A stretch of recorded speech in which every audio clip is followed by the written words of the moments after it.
Mais on n'avait pas dans l'esprit. On avait ce par contre, parce que elles ne sont pas vampirées.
السلام عليكم مرحبا بكم ضيوفنا الكرام أعضاء عائلة الصحافة، أهلا وسهلا بكم في مؤتمر الرابع للتجمع من أجل الثقافة والديمقراطية.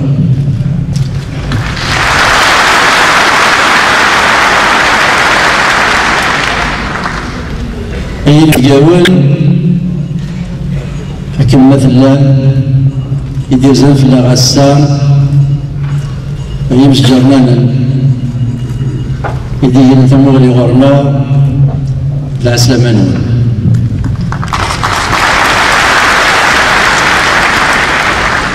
Chers amis invités,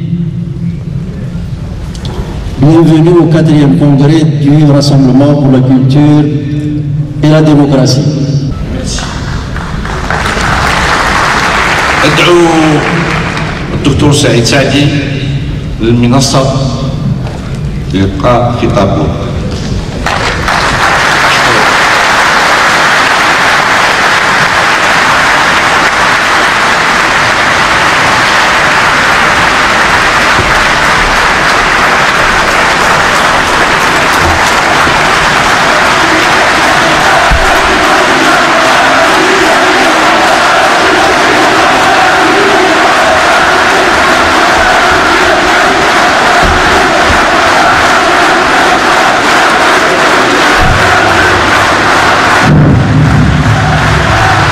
S'arrêter. Merci.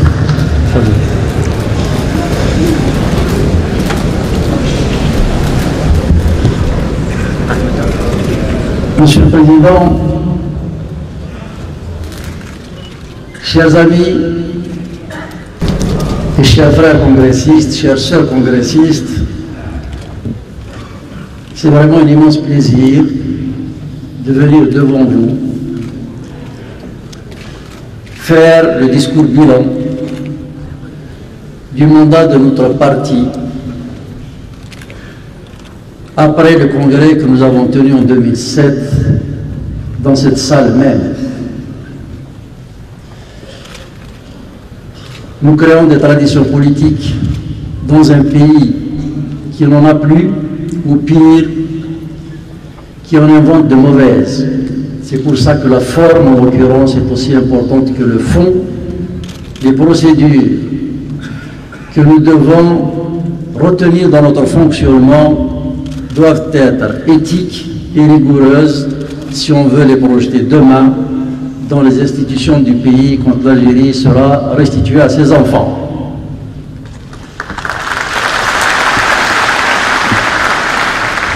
Mais avant de commencer mon intervention, j'aimerais vraiment adresser mes salutations les plus chaleureuses du fond du cœur en son lendemain du 8 mars, Journée internationale de la femme, aux citoyennes présentes parmi nous dans cette salle et à celles qui sont en train d'arriver laborieusement et qui sont encore sur la route. Leur engagement est à la fois un message d'alerte, mais un signe d'espoir. C'est un message d'alerte parce que la condition de la femme algérienne est de loin la plus pénible dans toute la rive sud de la Méditerranée. C'est un message d'espoir parce que le nombre de femmes congressistes, je crois qu'il y en a 450, témoigne de la détermination de nos concitoyennes à se mobiliser pour changer le cours des choses et d'abord à se libérer de l'infâme code de la famille qui les a servis depuis maintenant 1984. En refusant le rôle de sous-citoyenne que le FLN et pas les islamistes leur a imposé,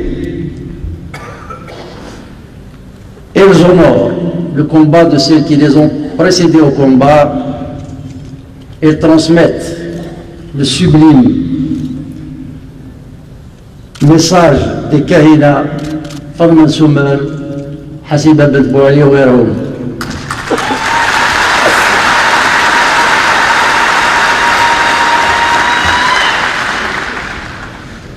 Mes chers amis, pour vous dire le fond de ma pensée, mon discours aurait pu tenir en 2 phrases. S'agissant du bilan, lutte contre la police politique. S'agissant de la proposition, élimination de la police politique.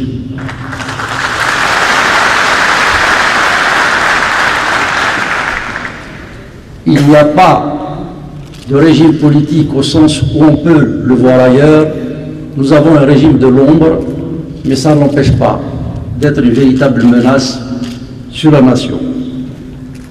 Et nous savons tous qu'à cause de cette conception de la vie nationale, notre pays vit un moment critique de son histoire. Symboliquement, nous célébrons le 50e anniversaire de l'indépendance. Et je crois que tous, tant que nous sommes ici, nous n'avons pas besoin de discuter longtemps pour arriver au constat que la révolution de novembre et le programme de la Soumam, qui avait promis le citoyen comme l'arbitre et l'acteur de la cité algérienne, sont reliés et combattus. Et au jour d'aujourd'hui, parmi nos invités ici, nous avons fait le choix de n'appeler que celles et ceux qui, indépendamment de leurs convictions politiques, ont tiré la conclusion qu'il est impératif de libérer l'Algérie du système qui l'a servi depuis 1957. Les Algériennes et les Algériens, spoliés de leurs droits les plus élémentaires, sont aussi dépossédés de leur mémoire et exclus de leur histoire. L'État, abandonnant ses missions sacrées, a muté en instrument d'une oligarchie, s'adonnant à la rapine et à l'exclusion politique et sociale en toute impunité. Chaque jour, nos compatriotes, au rang desquels les jeunes, auxquels je tiens aussi à rendre un hommage pour leur mobilisation, je crois qu'ils représentent à peu près le tiers des congressistes ici, expriment leur désarroi et leur colère dans la rue. En 2010, plus de 9000 émeutes ont secoué le pays. Ce chiffre, de l'aveu même des autorités officielles, avoisine les 11 000 en 2011, et au vu de ce qui s'est passé les 2 mois de l'année 2012, rien ne dit que l'accélération va ralentir en 2012.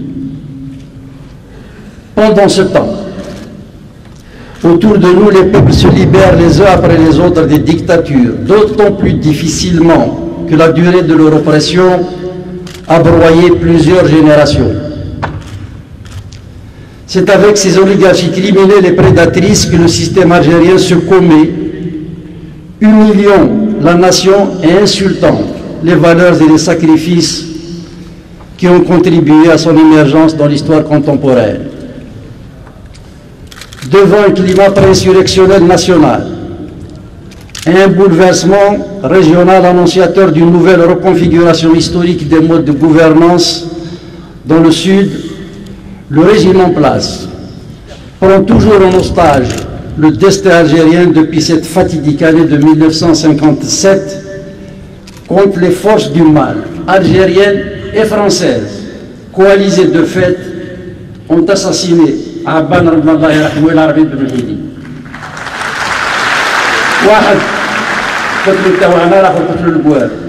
Il y avait véritablement une synergie du mal. Violence, opacité, népotisme et corruption furent et restent à ce jour les moyens par lesquels les dirigeants conçoivent la conquête du pouvoir et son exercice. Qu'a fait et dit le RCD depuis le dernier congrès tenu dans cette même salle en 2007? Il a fallu veiller à entretenir une éthique politique dans un univers de reniement et de prédation générale, préserver un fonctionnement moderne et démocratique dans nos rangs, garder le cap sur la construction d'un projet alternatif, mettre en œuvre nos résolutions et animer le débat national tout en communiquant dans une vie publique éteinte. Nous avons veillé à ce que dans nos rangs, les conduites de chaque militant soient conformes à l'éthique qui fonde le projet que nous défendons. Face à ce régime dominé par une police politique qui a confisqué la nation avec ses ressources et ses symboles, le RCD, toujours fidèle à son combat pacifique, a lutté sur le terrain auprès de toutes les catégories sociales. Dans le logiciel du DRS, notre rassemblement devait, plus que tout autre parti, être diabolisé et contenu dans des dimensions et des apparences ne dépassant pas le rôle d'alibi démocratique. Pour la police politique, l'Algérie d'Abban a été enterrée en 1957. Elle ne doit pas seulement être combattue, elle doit être néantisée. Tout ce qui peut la ressusciter ou lui faire écho doit être neutralisé dès lors que le choix, dominé par un islamo-populisme, était fait une fois pour toutes en 1962. Rappelons-nous les dernières manœuvres des services spéciaux contre le RCD a pris la décision de lancer un mouvement de contestation pacifique à l'hiver 2011. C'était, je vous le rappelle, après que le chef de l'État lui-même ait annoncé la suspension de l'état d'urgence. Pour arrêter les marches d'un parti que les officines de la propagande stalinienne se plaisaient à réduire à une existence symbolique, 30 000 policiers ont été mobilisés pendant 3 semaines par un pouvoir qui, par ailleurs, prétendait avoir remporté les présidentielles avec plus de 90% des suffrages.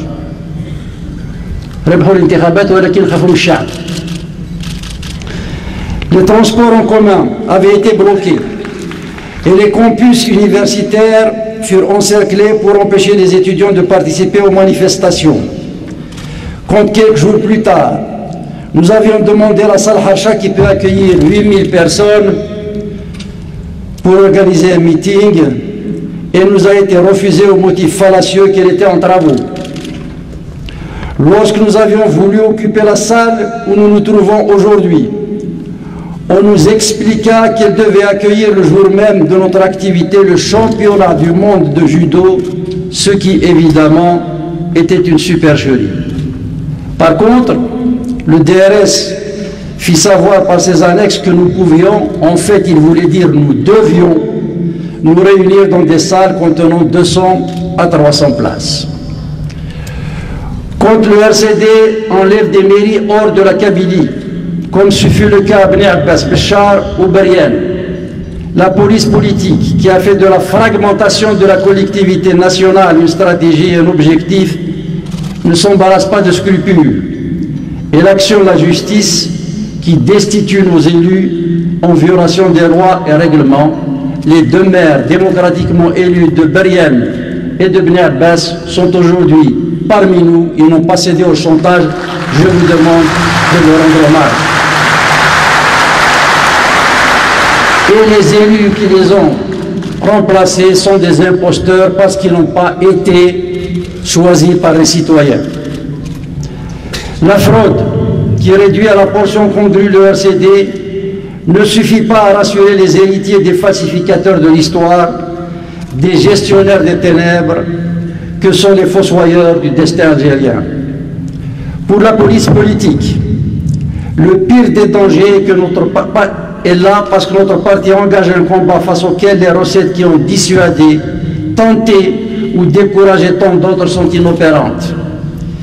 Il est important de bien étudier la phobie que cultivent les services spéciaux contre le RCD, car elle révèle la nature du cœur du système politique algérien en même temps qu'elle en dévoile les intentions.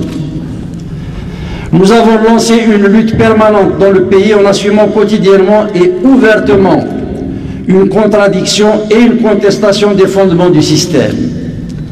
Ni les pressions, ni les menaces, ni les désinformations ne nous ont atteints. En cela, le RCD est un repère, un acteur et un vecteur non intégrable dans le logiciel politique qui sévit depuis plus d'un demi-siècle en Algérie. Des observateurs s'étonnent que nous concentrions nos attaques contre les services spéciaux pendant que les propagandistes du régime, rappelés en meute encore une fois, essayent de nous sériner la chanson du péril intégriste. Il faut entendre une fois pour toutes une vérité. En Algérie, l'intégrisme a été produit, entretenu et manipulé par les services spéciaux.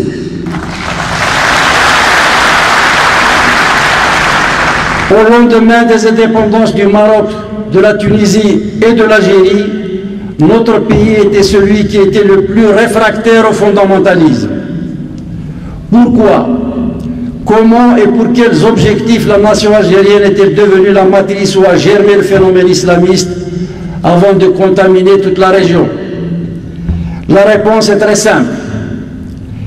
Les membres du Conseil national du RCD, ici présents, ont eu toute l'attitude d'analyser et de décrypter la lente agonie de l'espérance démocratique algérienne. Depuis la réunion du Caire de 1958 qui a renié la Soumane, le choix de l'islamo-populisme était retenu comme antidote de l'état démocratique et social qui avait nourri le réveil algérien du XXe siècle. Depuis, l'indépendance n'a été qu'un processus inexorable de mise en œuvre de cette funeste option. Dès 1962, l'école algérienne a été livrée aux frères musulmans égyptiens avant d'être investie par les forces les plus rétrogrades du pays. Faire des enfants du peuple des sous-citoyens abandonnés au sectarisme, à l'inculture et à la haine de l'autre et de soi fut un choix délibéré sur lequel notre peuple devra un jour se donner le droit de statuer, car il s'agit probablement là de l'un des crimes d'État les plus dévastateurs de notre histoire contemporaine. Hormis Mohamed Boudiaf, Allah yarhamou, aucun dirigeant, aucun gouvernement n'a voulu lancer un débat sur ce glissement tectonique qui a provoqué la régression dans laquelle se délite la nation. Aucun secteur n'a échappé à cette diabolique orchestration. Il faut le dire parce que c'est la vérité. C'est le FLN qui a imposé dès 1976. À l'époque, il n'y avait, faut-il le rappeler, aucun parti islamiste. Le week-end du jeudi et vendredi, avec les coups politiques, économiques et symboliques que l'on sait. C'est Boumediene qui a fait supprimer le serment d'Hippocrate, et je sais de quoi je parle, à la faculté de médecine. C'est également sous son règne qu'ont été éliminées les sciences sociales de l'université algérienne. C'est toujours le même parti qui a infligé à l'Algérie en 1984, j'en ai parlé auparavant, le code de la famille le plus archaïque de la rive sud de la Méditerranée. Le même cynisme se perpétue aujourd'hui. C'est le petit télégraphiste du DRS et non un responsable islamiste, vous voyez de qui je parle, qui vient de décider l'interdiction des débits de boissons alcoolisées pour faire démagogie. C'est la salle où l'administration coloniale rassemblait ses bniouis qui tient lieu en 2012, de siège à l'Assemblée nationale. Le député ne dispose ni de bureau pour recevoir ses concitoyens, ni d'attaché parlementaire pour l'assister dans sa mission, ni de permanence dans sa circonscription. Il semblerait, nous a-t-on dit, que le budget de l'État ne dispose pas des ressources nécessaires à la construction de ce genre de réalisation. Par contre, les ressources financières sont disponibles pour construire une mosquée de 120 000 places qui reviendra à plusieurs milliards de dollars, une mosquée qu'aucun Algérien n'a demandé.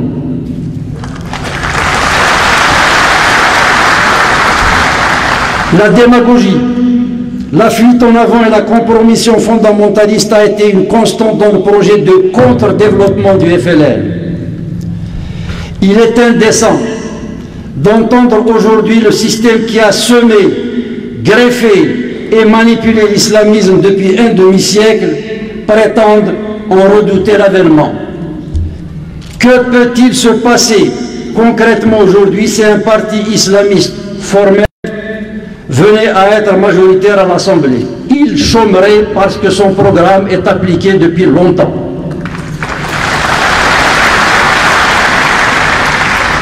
Oui, j'ai beaucoup de peine à le dire. Ça ne me ressemble pas de recourir aux outrances verbales propres à ce que nous a enseigné le régime. Mais il y a quelque chose qui relève bien du proxénétisme politique dans cette démarche qui consiste à imposer des conduites sociales à des populations, en protéger les siens et en tirer cyniquement seuls les dividendes.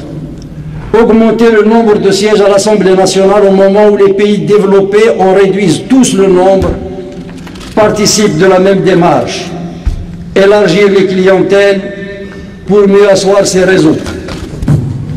Oui, il y a quelque chose qui relève de la prostitution dans cette propension à se commettre dans des élections jouées d'avance, au moment où le peuple algérien exprime sa fureur quotidiennement dans la rue et que dans le même temps, notre environnement géopolitique s'engage dans un mouvement historique pour s'émanciper des systèmes prédateurs ayant engendré des régressions et qui affecteront des générations entières et qui ne doivent leur survie qu'aux concessions attentatoires à la souveraineté économique et politique de leur pays. On voit les dirigeants algériens plus autistes que jamais se réjouir des difficultés rencontrées par les révolutions tunisiennes, libyennes ou égyptiennes, dont elles ont soutenu les despotes jusqu'au bout. Ces dirigeants se trompent lourdement.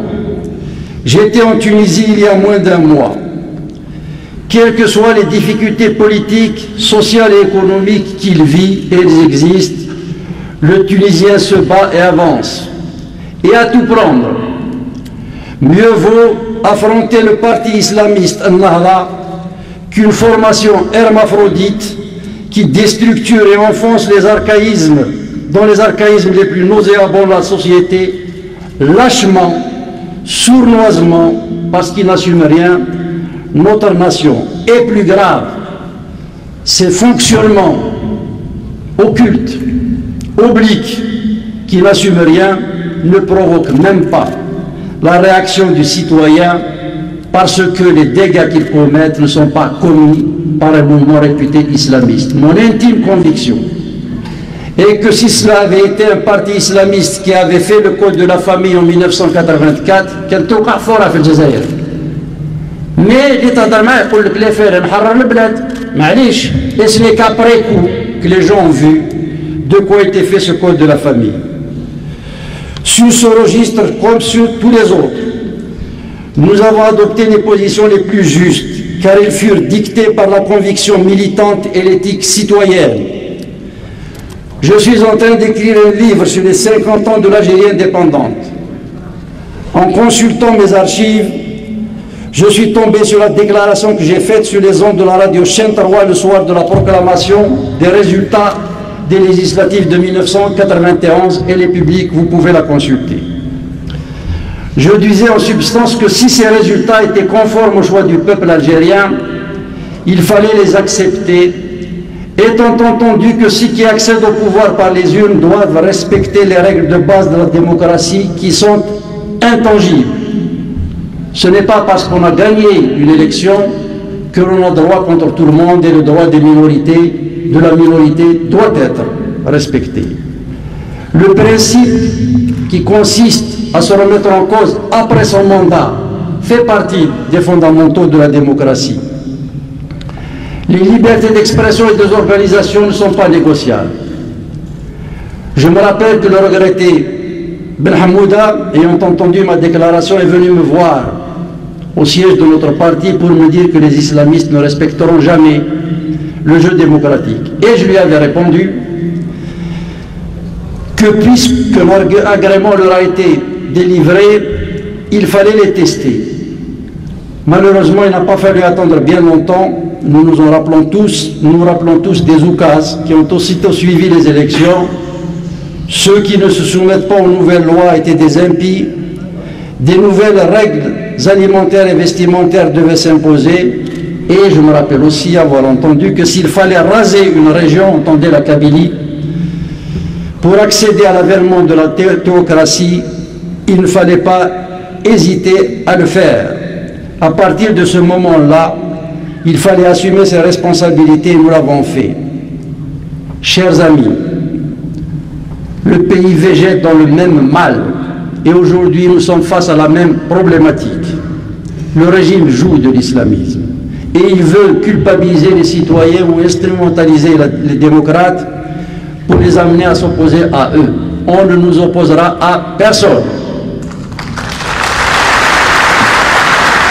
Si des islamistes veulent participer aux élections et qu'ils fondent un parti, qu'ils respectent la loi et qu'ils agissent de manière pacifique, ils ont le droit de le faire. L'essentiel étant qu'ils se remettent en question dès lors que leur mandat sera fini. Ce qui est donc vrai en 91 est vrai aujourd'hui. Oui, on peut faire de la politique avec dignité et loyauté, y compris dans un pays où l'abus et l'opacité sont au pouvoir. Personne ne nous prendra en défaut de clarté, de cohérence et d'intégrité. Chers amis, nous nous sommes imposés deux règles en tout lieu et toutes circonstances. Ne jamais négocier ses principes et ne jamais s'impliquer dans une démarche politique engageant la nation sans prendre à témoin l'opinion publique. Nous avons refusé de sombrer dans les surenchères et les démagogies dans lesquelles s'abîment les militants de la démocratie de la 25e heure et qui se figent dans des postures de radicalité surfaites pour masquer leur défection ou leur compromission. C'est parce que nous avons toujours été sur le terrain, constants dans nos positions et rigoureux dans nos approches, que nous sommes aujourd'hui légitimes pour prôner une démarche de sauvegarde nationale en dehors et contre le système.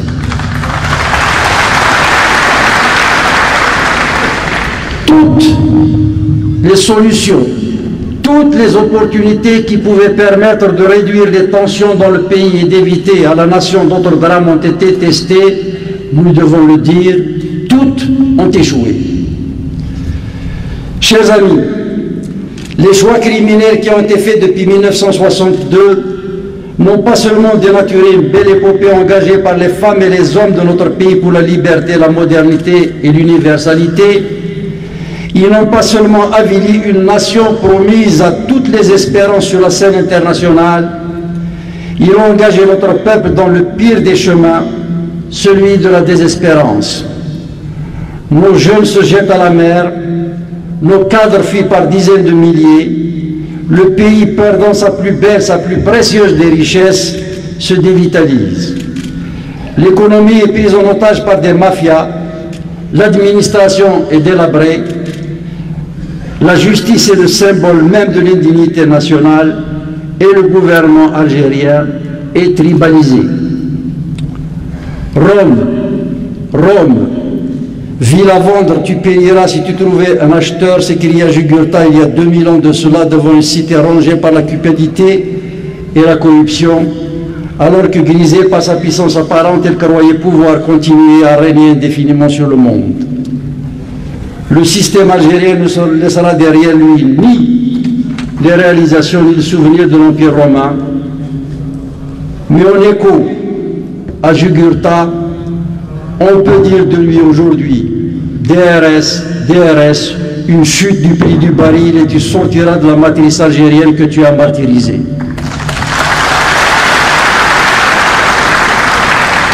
La mémoire algérienne est falsifiée, les ressources nationales sont dilapidées, hypothéquant le destin national. Le pays, nous devons le dire, est menacé d'éclatement et sur la scène internationale, nous sommes des pestiférés. Comment a agi le RCD dans cette atmosphère de violence, de corruption et de censure? Nous avons d'abord tenu à construire un parti moderne qui fonctionne dans la transparence et la rigueur. Notre rassemblement est la seule formation algérienne, malgré toutes sortes d'entraves et les obstructions de ce matin, sont là pour le rappeler, à avoir tenu régulièrement ces réunions et débattu de toutes ces décisions dans ces instances. Le RCD est le seul parti à avoir rendu public toutes ces résolutions. La gestion des conflits a été traitée par une structure autonome qui a toujours su faire la différence entre l'erreur et la faute. Dans ce dernier cas, les décisions arrêtées ont été en conformité avec les dispositions statutaires. Et quand des tentations de collusion avec le pouvoir ou des actes délictueux ont été commis au nom du rassemblement, les sanctions prises ont été les mêmes, quel que soit le niveau de responsabilité. Beaucoup d'entre vous ici sont des membres du Conseil national. Vous savez qu'en 23 ans d'existence, il y a eu 2 interventions qui ont été interrompues dans nos réunions, l'une à cause de l'état d'ébriété, l'autre pour des propos injurieux.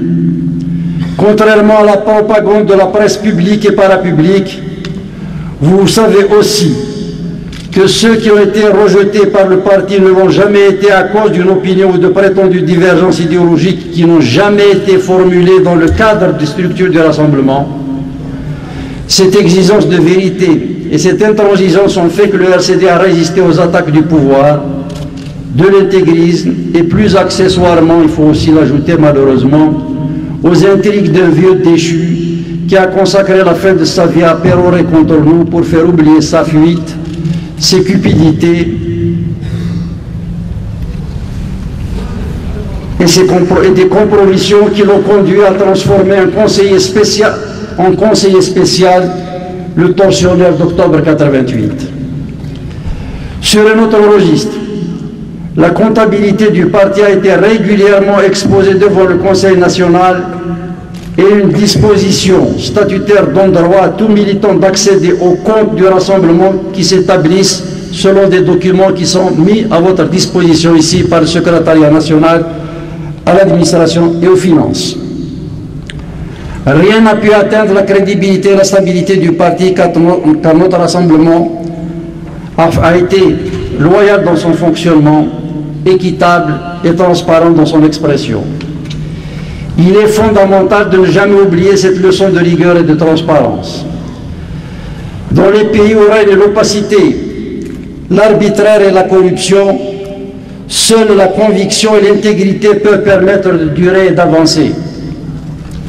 Outre la rigueur éthique et la cohérence organique, il nous a fallu simultanément proposer et nous opposer. Dans un environnement gagné par les renoncements et l'opportunisme, la question de la place de la religion dans la cité, désertée malheureusement y compris par les élites, n'a été introduite dans le débat national que par l'inlassable travail du RCD. Nous savons tous quels anathèmes ont accompagné nos militants quand ils ont appelé à la nécessaire reconnaissance de la langue et de la culture amazigh et l'abrogation du code de la famille. C'est aussi notre combat qui a permis aux droits de l'homme de figurer dans les préoccupations des citoyens, et je salue Maître Ali Yahya, qui a consacré une bonne partie de sa vie à défendre ses droits quelles que soient les opinions de ceux qui subissaient l'injustice. L'impératif de faire de la compétitivité économique un mode opératoire privilégié et le rééchelonnement de la dette extérieure furent d'autres tabous que nous avions dû briser seuls.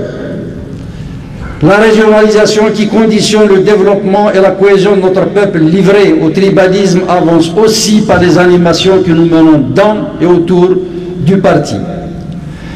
La réalisation de notre patrimoine historique à travers la constitution de la première organisation des enfants de Chouada qui revendiquait non pas des lots de terrain ou des locaux commerciaux, mais la remise au musée du sigle FLN et l'arrêt de la marchandisation du sang des martyrs fut notre fête.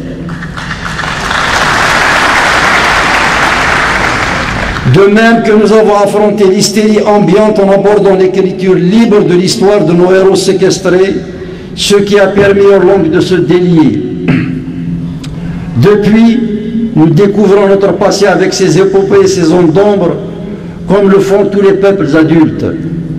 L'ordinaire Hamouda, qui a quelques raisons et la légitimité de traiter de la question, reviendra sur le prix que paye la nation aujourd'hui encore à la falsification et à la mystification de notre histoire. L'intégration nord-africaine, en tant que préalable à la stabilité, à l'émancipation et à la promotion de notre région, demeure une proposition contrariée par les slogans des officines. En Algérie, comme au Maroc d'ailleurs, les segments sécuritaires savent que leur hégémonie tutélaire dépend de l'entretien des tensions qui doivent opposer les deux pays.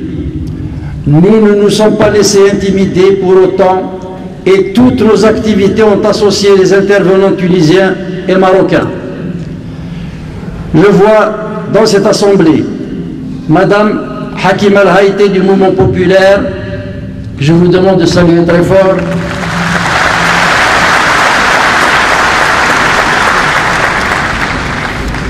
Qui nous a gratifié d'une remarquable communication sur le développement durable dans un séminaire organisé par le RCD Alger il y a 2 ans et demi de cela. Je vois aussi avec plaisir, et je dois le dire, beaucoup d'émotion, Madame Fawzia Sharfi,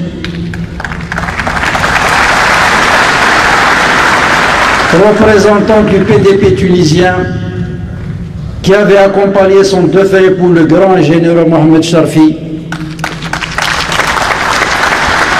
à une rencontre dédiée précisément à la perspective nord-africaine. Mohamed, qui était un ami du RCD algérien, hein, pas du RCD tunisien. Mohamed, qui était un ami du RCD, fut l'un des hommes de réflexion et d'action les plus brillants de sa génération. Il manque terriblement à son pays et à toute l'Afrique du Nord dans ces moments cruciaux pour notre destin commun.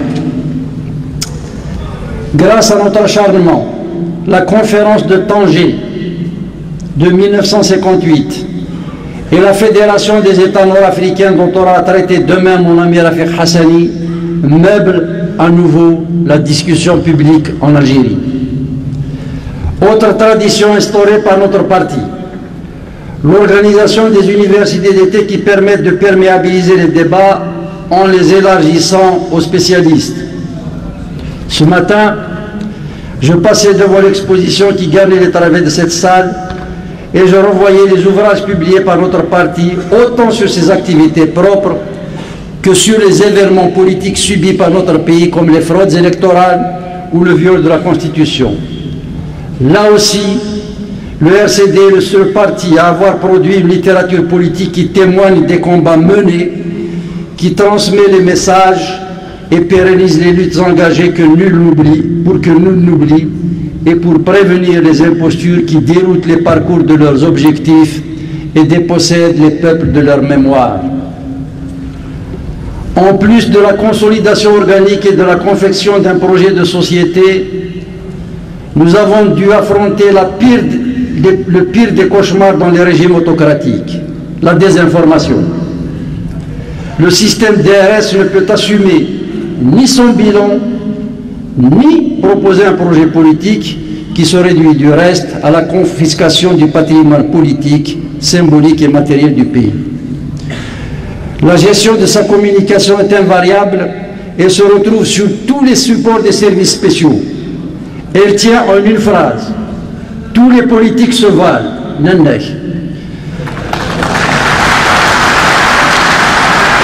Suggérant une déduction. À quoi bon dès lors envisager le changement si c'est pour avoir la même chose? La proposition implicite qui en découle est claire: autant garder le système en place.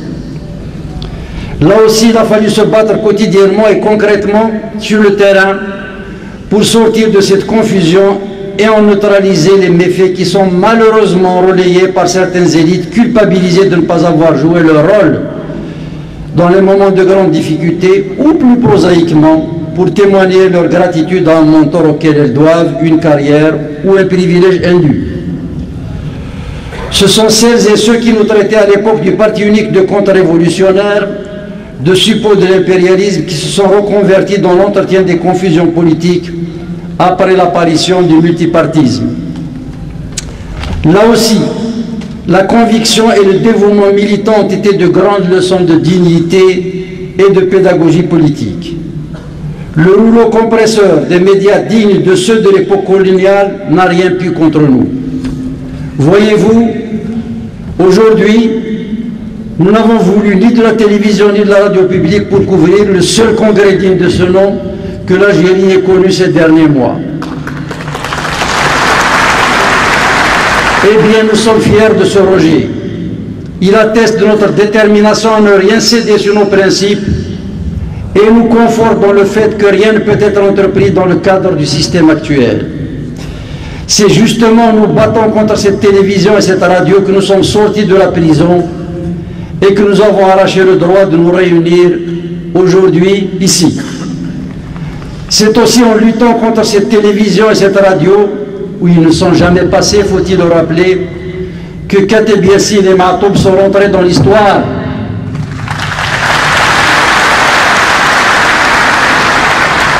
Ceux qui squattent la radio et la télévision actuelle sont des comètes politiques. Ils sont oubliés du jour au lendemain et les rares dont on continue de parler sont dans les poubelles de l'histoire. Nous avons pu garder le cap, redonner espoir à notre peuple et prouver grâce à une gestion, un fonctionnement militant à la mesure du respect que nous revendiquons qu'il est possible d'avoir des institutions dignes de ce nom. Rien n'a pu atteindre la crédibilité du parti car notre fonctionnement était loyal, équitable. Nous avons prouvé que la dilapidation du bien commun et la décadence du service public ne sont pas des fatalités. Non, messieurs du RCD, tous les partis, toutes les organisations ne sont pas les mêmes. Il ne peut pas y avoir de similitude entre le RCD qui exclut de ses rangs un ministre qui a racketté les importateurs de médicaments et les entrepreneurs quand il s'est vissé au ministère de la Santé et des Travaux publics, et le DRS qui lui donne 8 millions de dinars au moment où il est démasqué pour lancer illégalement un journal contre l'opposition alors que la chose était refusée aux journalistes professionnels. Malgré les diffamations et les désinformations, les Algériens savent que tous les dirigeants ne sont pas les mêmes. Entre ceux qui renoncent à leur carrière, risquent leur vie et hypothèquent leur liberté en allant en prison ou en s'exposant dans la rue, comme l'a fait Maître Ali à 90 ans, il fait passer, avec leurs concitoyens, et ceux qui squattent les niches officielles pour parasiter l'État, il n'y a pas de similitude. Les premiers sont au RCD, les seconds sont dans la coalition gouvernementale. Il n'y a pas de similitude possible non plus entre un député qui exige des comptes sur la gestion des fonds de régulation des recettes, les dérives de son atraque, les séquestrations des restes des colonels Amiro Chehouès, et celui qui lève la main quand la Constitution est violée et qu'on laisse occuper illégalement un bien vacant ou qui détourne un patrimoine foncier dans sa commune. Non, tous les députés ne sont pas les mêmes.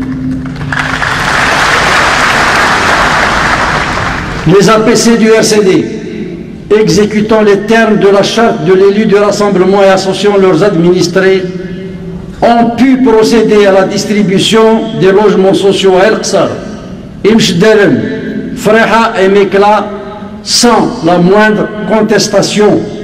Pendant qu'à Larouat, et vous le savez tous, la même opération a provoqué des émeutes de plusieurs jours. À Chlef, 7000 logements neufs sont restés à ce jour inoccupés parce que les élus, perdant toute crédibilité, risquent d'embraser la région si jamais ils décidaient d'établir la moindre liste.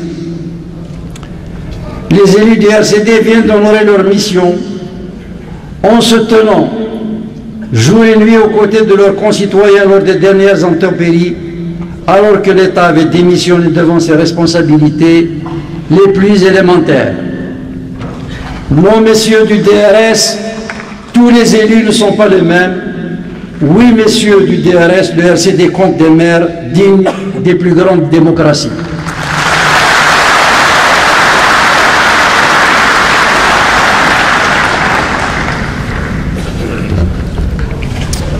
Il faudra veiller davantage à l'avenir à ne jamais laisser le citoyen livré à la seule propagande officielle.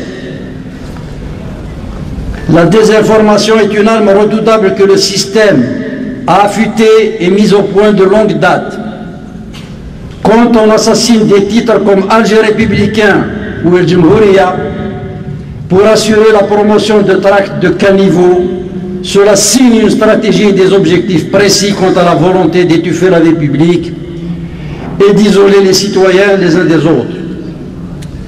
Développer l'utilisation des nouvelles technologies pour porter l'action du rassemblement est une bonne initiative, mais la rencontre de proximité n'a pas d'égal pour contrecarrer l'intox et le conditionnement des agents masqués du régime qui pullulent partout. Par rapport au RCD, la stratégie a toujours été la même. Ignorer l'action du parti dans un premier temps, réprimer quand cela est possible et en dernier ressort polluer nos propositions par le clonage, l'infiltration ou la diffamation. Je vois les congressistes qui commencent à arriver. Désolé, marhaba bikoum, mais enfin.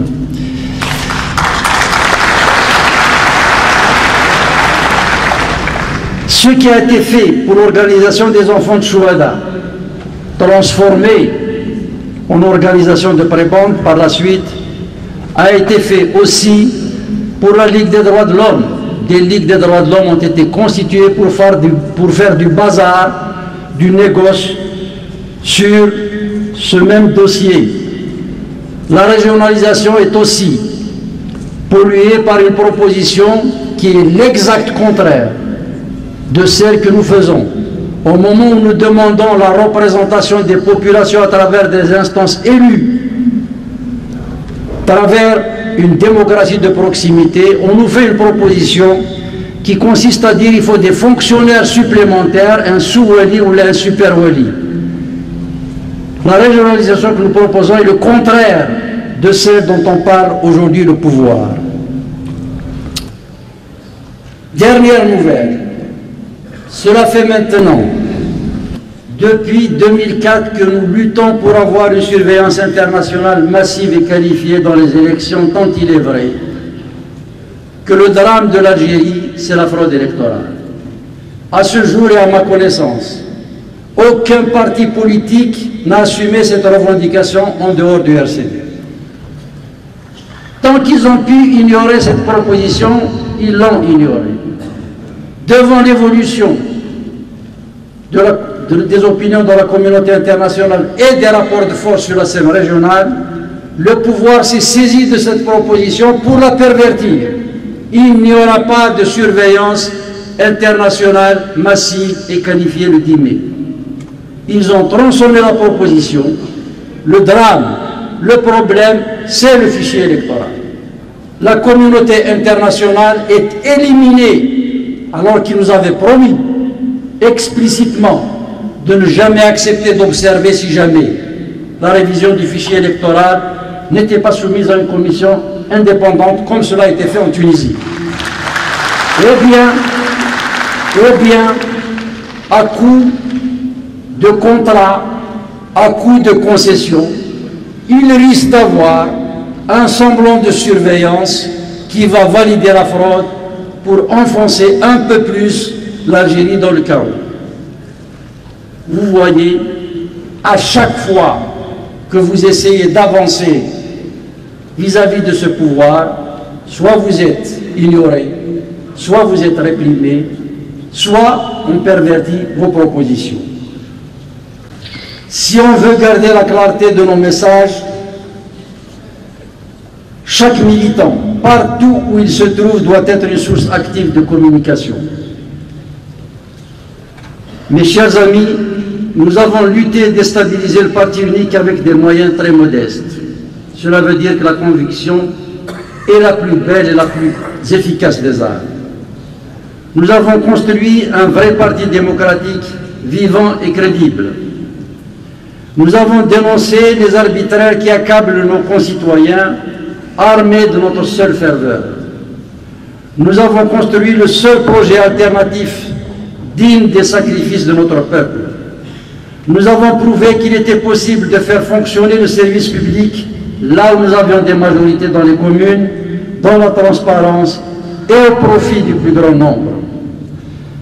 Nous avons réhabilité, adapté et transmis le sublime message de Novembre et de la Soumam à une génération qui occupe aujourd'hui les premières responsabilités de notre parti.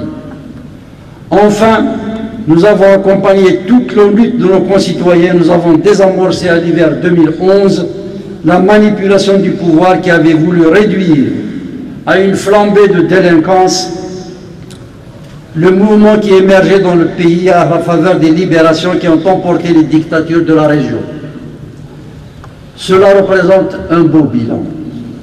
Et même s'il reste encore beaucoup de choses à faire, nous avons tracé des chemins que rien ni personne ne pourra détourner.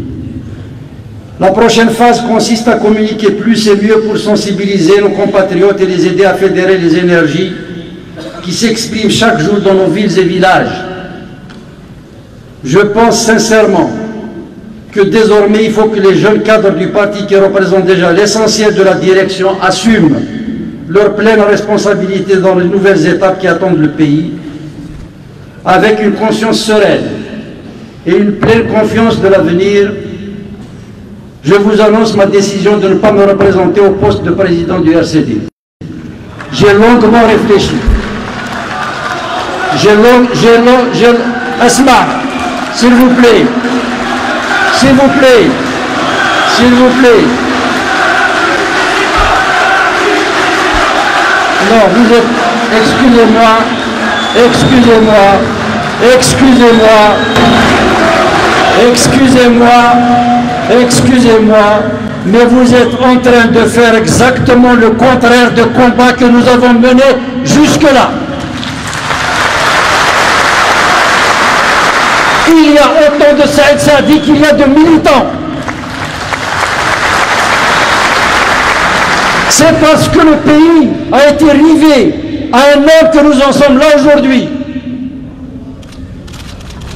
C'est une injustice aux cadres qui ont travaillé jour et nuit, qui se sont sacrifiés dans l'anonymat, qui ont affronté l'administration que le parti dure. C'est parce que des générations ont étouffé d'autres générations que l'Algérie est aujourd'hui dans une impasse historique. Je veux casser la tradition politique qui fait que lorsqu'on a une responsabilité, on meurt avec dans son lit. Nous n'avons pas construit le parti pour cela. Cela étant dit, il faut lutter contre la confusion semée sournoisement par les services spéciaux et qui a consisté à amalguer la responsabilité d'un parti politique de l'opposition dans le tiers-monde, où il s'agit de prendre des coups d'aller en prison, d'accepter que sa propre famille fasse 5 ans de prison avant d'être relaxé pour rien. Mais cette responsabilité est un sacrifice. Elle n'a rien à voir avec les responsabilités, même si je sais qu'il y a des commis de l'État qui ont honoré leur mission, mais dans l'écrasante majorité, les responsabilités politiques, lorsqu'elles se font au nom de l'État, se traduisent par l'abus d'autorité et la prédation. Non, la responsabilité dans un parti de l'opposition et la responsabilité dans un régime dictatorial n'est pas la même. Ce n'est pas parce que je suis resté à la tête du parti pendant 20 ans que j'ai décidé de me retirer. Ce chantage, ces allusions, ces amalgames indignes ne m'atteignent pas. C'est parce qu'il est important que le parti libère ses énergies. Et je sais ce qu'il y a dans ce parti. Je resterai militant du RCD parce que je considère qu'on ne peut pas, parce que je considère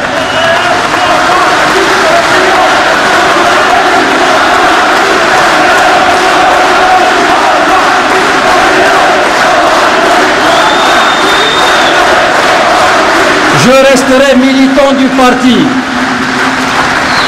Je resterai militant du parti parce que j'estime que l'on n'a pas le droit de revendiquer la démocratie et la justice et s'exonérer d'un engagement personnel dans les luttes qui se mènent pour la démocratie en Algérie. Mes chers amis,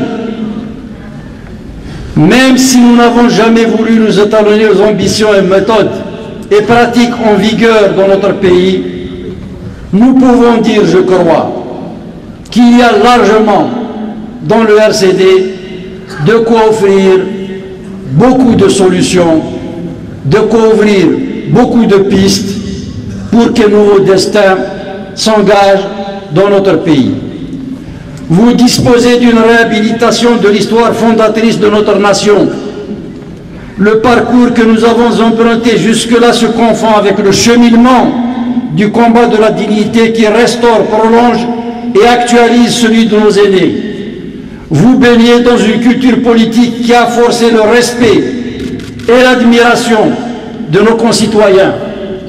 Dernièrement, je ne vais pas dire la ville, des militants du FIS, oui je dis bien des militants du FIS, ont été voir des citoyens parce qu'ils ont entendu des agents du DRS dire qu'il faut diaboliser le RCD dans les bains morts, dans les cafés, pour leur dire si jamais le RCD se présente aux élections, le seul parti sur lequel vous devez voter, c'est le RCD.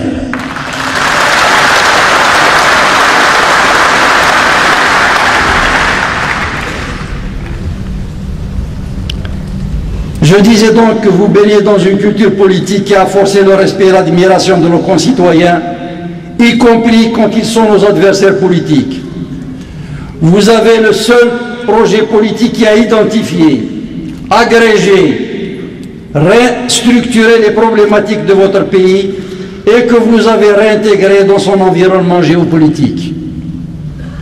Vous avez des structures qui ont résisté à toutes les répressions, les provocations et les censures. Ce bel investissement, je suis sûr que vous l'honorerez. Les solutions existent, les compétences existent, des femmes et des hommes dignes de représenter l'Algérie existent partout. Les meilleurs ont voué leur vie au service de l'État. Et je tiens à saluer parmi nous ici la présence de Sid Ahmed Ghazali, qui est un homme intègre, qui est un homme qui a accepté de jouer loyalement le jeu dans un système dont il connaissait les limites et qui en était marginalisé parce qu'il a refusé, et je le sais, de se laisser conditionner ou soumettre. Indépendamment de ses choix et de ses opinions, cet homme est respectable. C'est là-dessus que doit se situer la ligne de démarcation. Aujourd'hui en Algérie, c'est sur cette seule ligne de ceux qui veulent respecter les sacrifices de notre peuple, honorer ses espérances et être debout, ne jamais accepter de se laisser soumettre ou intimider. Mes chers amis, je ferai tout ce que je pourrai jusqu'au dernier souffle de vie avec vous dans le parti, mais aussi, maintenant que les charges organiques ne seront pas aussi lourdes, je pourrai me rendre aussi utile à l'Algérie sur d'autres créneaux. La société civile a besoin d'être réanimée. Les catégories sociales ont besoin que nous les contactons. Il y a suffisamment de cadres pour faire tourner la boutique RCD. La machine va tourner avec ses propres cadres. Mais nous devons voir au-delà. Nous devons fédérer d'autres énergies. Nous devons ouvrir d'autres pistes. Et c'est pour cela que je vous promets qu'autant qu'il me sera possible, je serai avec vous dans tous les combats et dans toutes les luttes. Mais je vous demande aussi de faire confiance aux énergies, aux intelligences et aux compétences que votre parti a produit. L'avenir vous appartient. Vous avez été protégés des ignominies et des infamies qui ont accablé notre pays. Vous pouvez marcher fièrement parmi vos concitoyens. Nous n'avons rien à demander, rien à nous faire pardonner.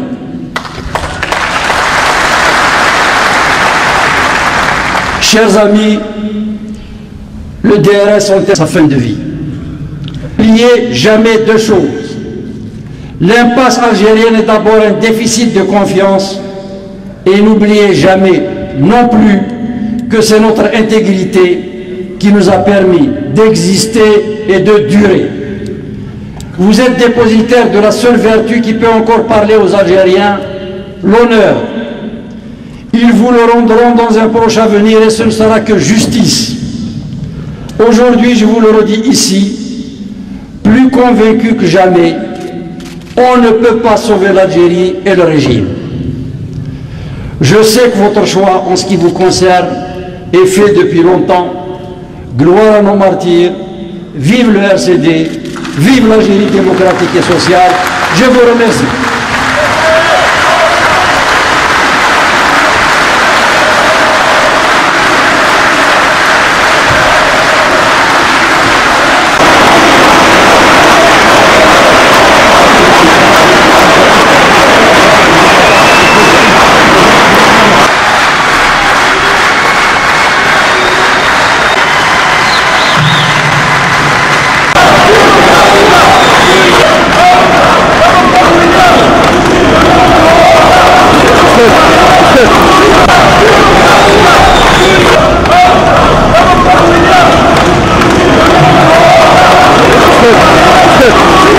Allez, va chauffer les câbles.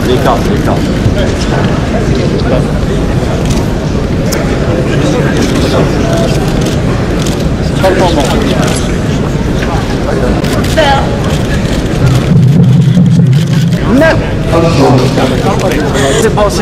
C'est bon. Najma, s'il vous plaît.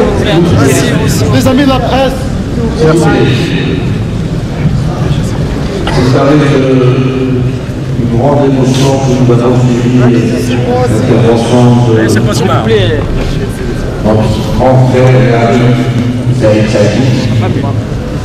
Je tiens à l'occasion à rendre un hommage particulier à sa famille.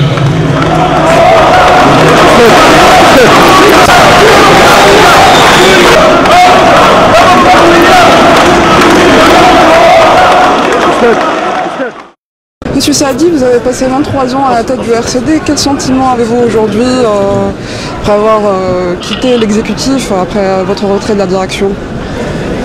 D'abord le sentiment de fierté, de voir que malgré le climat politique dégénéré, malgré une répression de tout instant, malgré un régime qui a entretenu, cultivé, sollicité, encouragé, couvert la corruption, les tentations et les dérives, nous avons réussi à former une génération de pépites politiques qui sont la fierté de l'Algérie de demain. Je pense que je me retire avec le sentiment de devoir accompli. Ça, c'est le premier sentiment qui m'habite. Le deuxième, et je souhaiterais qu'il soit entendu comme tel auprès de l'opinion algérienne, c'est qu'il n'y a pas d'hommes d'exception politique. Il n'y a que des hommes de conviction qui font ce qu'ils doivent faire parce que leur pays le leur demande et qui savent entendre que chaque génération a sa mission et qu'il faut savoir accomplir la sienne. Pour autant, je pense pouvoir être utile à mon pays sur d'autres registres, mais s'agissant du fonctionnement politique et de la gestion organique de la structure, il y a de quoi faire fonctionner 10, 20, 30 partis politiques dans le RCD. Donc j'estime que nous avons, ma génération a réussi deux missions fondamentales: entendre, redécouvrir dans une atmosphère de censure et transmettre le message de Novembre de la Soumam. Deuxièmement, le traduire et l'actualiser en projet, en alternative à une impasse politique du pays. Pour le reste, chaque homme, chaque militant devra faire ce que nous avons essayé de faire. Comme vous venez de le faire remarquer, la conjoncture est un peu spéciale aujourd'hui en Algérie et même dans la région. Est-ce que vous n'êtes pas inquiet par rapport au parti? Non, la boutique est solide, ne vous en faites pas. Il n'y a pas un parti politique algérien qui a pris autant de coups, qui a encaissé autant de provocations, autant de répression que le RCD. Donc ce ne sont pas les contraintes extérieures qui ne manqueront pas, je le sais, les militants le savent, qui risquent de perturber et encore moins de faire dériver le parti. Le problème, c'était que les énergies qui se sont accumulées au bout de 20 ans dans le parti, dans une dimension éthique, ce qui est rare, avec une force de conviction au lieu et place de la tentation, se sont finalement agrégés et il faut qu'ils deviennent maintenant des forces politiquement opérationnelles. Il est impératif que notre génération laisse la voie. Je ne veux pas commettre l'erreur qu'a commise la génération qui m'a précédé. Dans d'autres nations, chaque génération sert celle qui la suit. Chez nous, nous avons fait l'inverse. Chaque génération étouffe celle qui s'est supposée arriver à des niveaux de responsabilité. Et j'ajoute que dans notre pays, les hommes qui ont réussi à parvenir en Novembre à la Soumam, c'est-à-dire à façonner l'Algérie contemporaine, n'ont pu le faire que parce qu'ils ont réussi à bousculer, 1, les habitudes, 2, le zaïmisme, 3, la tutelle politique. Les gens du 1er novembre avaient entre 30 et 40 ans. J'ai fait la moyenne des gens du congrès de la Soumam, ils ne dépassaient pas les 36 ans. Il n'y a pas de raison que ce qui s'est vérifié régulièrement dans l'histoire de l'Algérie moderne ne soit pas vrai aujourd'hui. Je pense même que la conjoncture actuelle nous oblige justement à permettre à ces énergies de s'exprimer.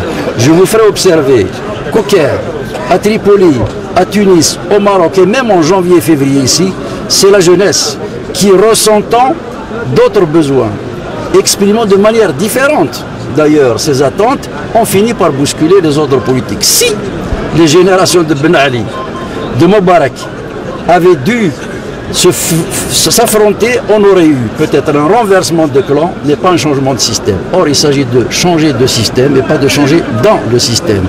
Et le changement doit être aussi générationnel. Voilà. Merci.